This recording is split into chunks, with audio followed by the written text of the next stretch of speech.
There are things that you learn in nursing school that absolutely change your life. And then there are the things that nobody ever teaches you until it's too late. Welcome back to Trey's Anatomy. My name's Trey, currently a nursing student at Sam & Merritt University. Let's get into it.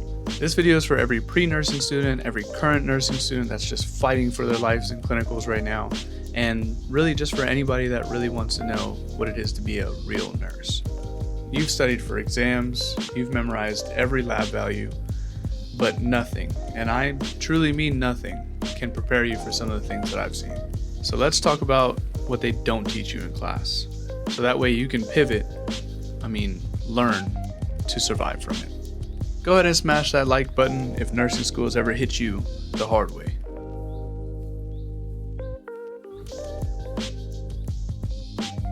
Let's be 100% honest. Nursing school is high stress, like let me go cry in a corner before I get to class type stress. Here's the truth though.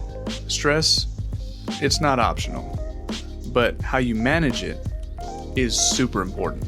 Some of the most successful students that I've ever seen weren't people that were just super smart. They were people that had routines built into their schedules. Exercise, prayer, journaling, fighting, whatever it is, build it now before you get thrown into your first code blue. And I'm gonna throw it in there again. Maslow's hierarchy reminds us that you cannot function at your highest level without stability. Prioritize sleep, food, and safety, not just the grind. What I do personally is I set 5-minute stress checks. I literally set a timer on my phone at 9 o'clock, at 12 o'clock, and then at 2 o'clock, so that I can just have 1 minute to myself to breathe and remind myself why I'm here. That little check-in right there is just a simple way to reconnect to yourself and realize I'm here for a reason. Another great thing that I learned a while ago is something called box breathing. So box breathing is literally what you think it is. It's a box. So you go inhale 4 seconds, then you hold it 4 seconds. Then you exhale 4 seconds, and then you hold it 4 seconds. So it kind of looks like this.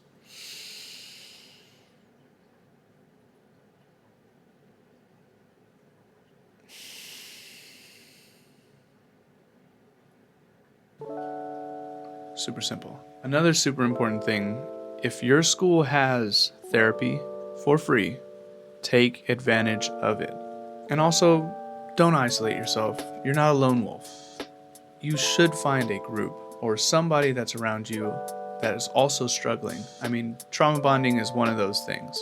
Group chats, walk and talk, cat memes, I don't know, something that can heal you and help you kind of distract yourself away from the situation that you're in and unload. It's super important.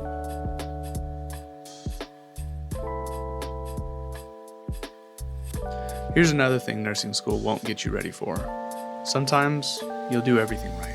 You'll catch the early signs, you'll advocate for the patient, you'll get all the doctor's orders in, and guess what? Patient still might crash.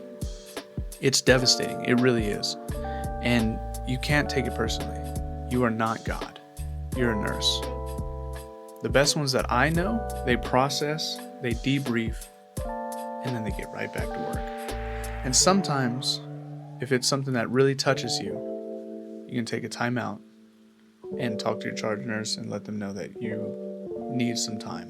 And that's okay. So going back to the Erickson stages, once again, nursing students often struggle with the role confusion part, the identity versus role confusion. And they start to ask themselves the question, who am I if I couldn't save that patient? Thing is, you're still learning and you're still growing. There's space for that. So super important to debrief with your clinical group after a tough code. Super important to start practicing journaling after your shift or right before you go to bed, so you're not stuck with those memories all the time. Externalizing your thoughts are one of the most paramount things that you can do. And above all, ask questions. It is okay. You are not the only person that has been through this before. Ask your instructors or your preceptors or your clinical instructors how they handle their losses. And you'll be surprised how many of those instructors still carry their patients with them.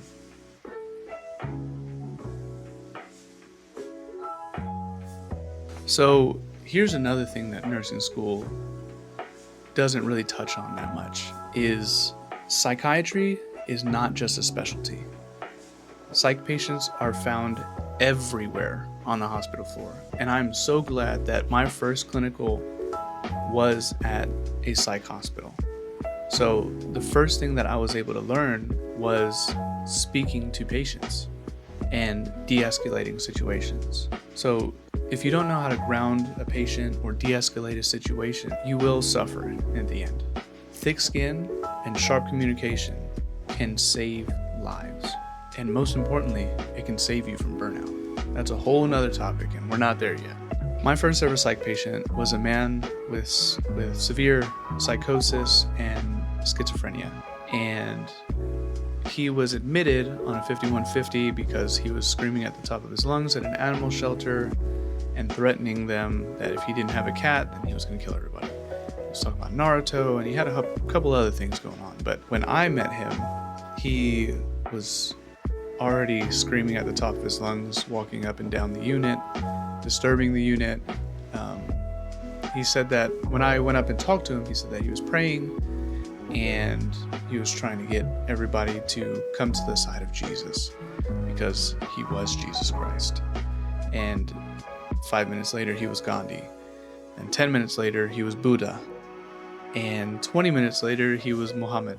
So what had happened throughout the course of that shift was he was bipolar, and he would go from crying to laughing in an instant.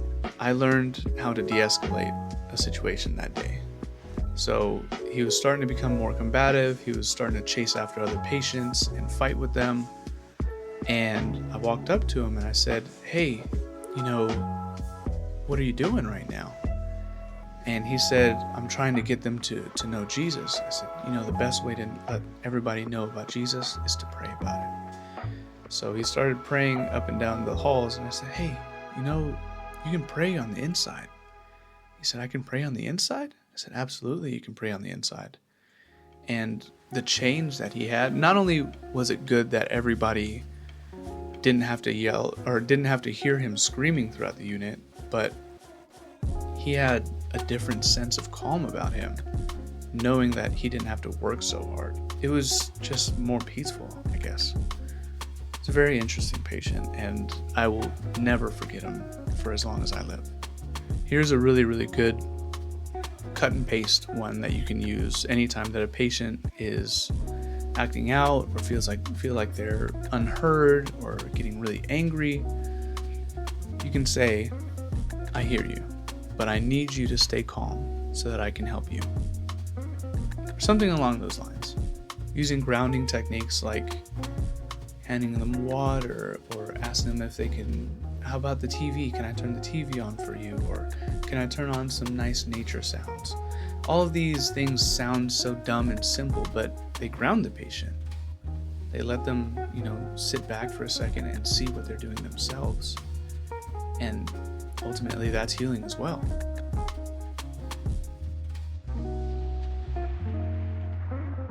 My dad was a cop for the San Diego Police Department for, I think, over 12 years. And that guy knew how to de-escalate patients. But the most important thing that he taught me was that people are not always going to remember who you are or what you did for them, but they will always remember how you made them feel. See, families don't care if you know every single diagnosis. They don't care if you're the smartest person in the room. They want to feel safe, they want to feel heard, and they want to feel like they're cared for. I think this is one of the most important skills that you can have. Emotional intelligence, eye contact, humor, listening, just actually listening, actively listening to a patient. They're not just soft skills, they're survival tools. So next time you go into a patient's room, ask them about their pets at home. Ask them about their favorite hobbies, their favorite foods. where they're from. These are all super important ways of building rapport that they don't focus on in nursing school. They just say build rapport with your patient, but how do I do that? It's what I just mentioned. Asking the patient about themselves. I read in a book a while ago, I forget which book. It might have been The Like Switch. The Like Switch is a phenomenal book, but basically what he said in there was if you can get somebody to talk more about themselves in a conversation, they're more likely to like you as a person. So keep that in mind. I keep like a little timer inside of my head of how long I'm talking and how long the patient's talking, or whoever I'm talking with. And I try to keep that timer a little bit bigger on their side than on my side. Think about it next time. Another super simple one is smile more. It's honestly disarming to a patient that is angry or aggressive. If you're smiling and, hey, how can I help you?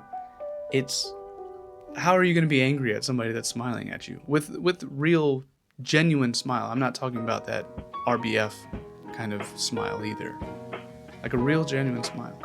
And here's another awesome one, is try to remember one personal detail about the patient. Oh, this guy likes rowing.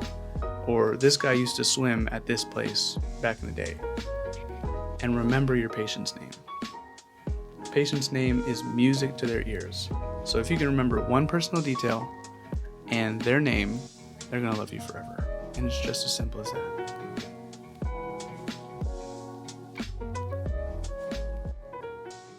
You know all those things that you get to debate in ethics class? Yeah, they happen. A Jehovah's Witness refusing blood happened to me.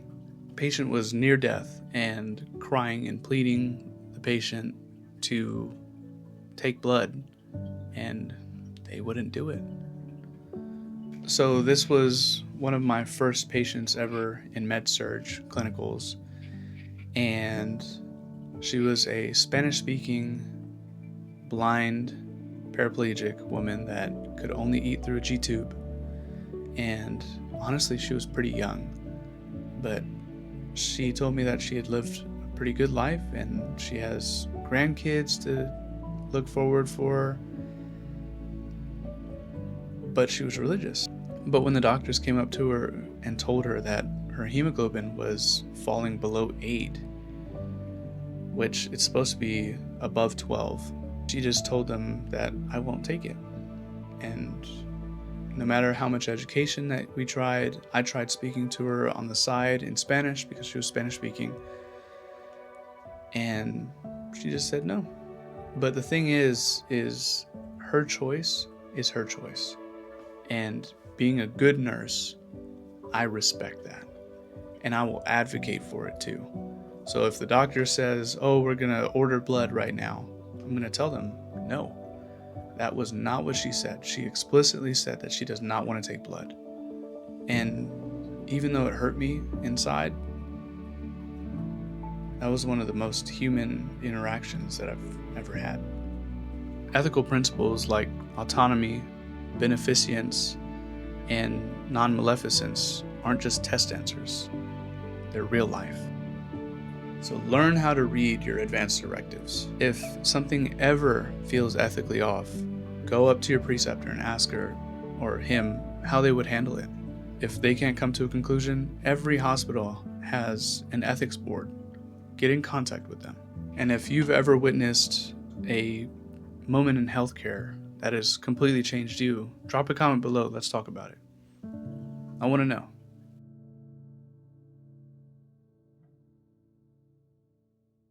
You could have a doctorate. You could be the most educated person in the room.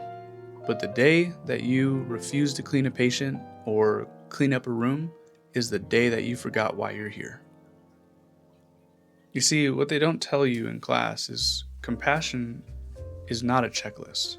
It's action. Real nurses serve with humility. And those nurses are the patient's best friend, their best advocate. So make patient dignity your priority. Clean up somebody like you would want to be cleaned if you were in the same situation. Don't ever forget that that is another human being on the other side. Another thing is offer help when it's not even your patient. If it's not your assigned patient and you can see that that person isn't help, wouldn't you want that nurse to come in and help you? Do not ever say, not my patient, not my problem, because that is not how a team works.